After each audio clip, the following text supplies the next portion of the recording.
তো হ্যালো বন্ধুরা, আজকে আবার একটা নতুন মিনি ব্লগ নিয়ে চলে এলাম। বন্ধু আমাকে নিয়ে যাচ্ছে, আজকে কি বলেছে একটা খাবে। তারপরে দেখি দোকানের সামনে চলে এলাম। তারপরে দেখে নাও আমাকে আমার বন্ধুকে কত হ্যান্ডসাম লাগে। তারপরে দেখো গাইস, এটা কি করছে আমি নিজেও জানি না, কিন্তু কি জিনিসটা আমি নিজেও জানি না। তো দেখি এটা খেয়ে কিরকম। ফাইনালি আমাদেরকে দিয়ে দিল। তারপরে আমরা খেতে স্টার্ট করে দিলাম। তারপরে রাস্তায় হাঁটতে হাঁটতে বন্ধু কি বলছে একটু শুনে নাও।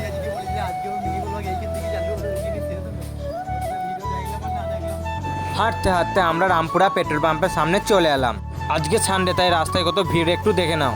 তারপর চলে এলাম আমরা একটা কোল্ড ড্রিঙ্কসের দোকানে। বন্ধু কি অর্ডার দিয়েছিল আমি নিজেও বুঝতে পারছিলাম না, তারপর নিয়ে নিলাম।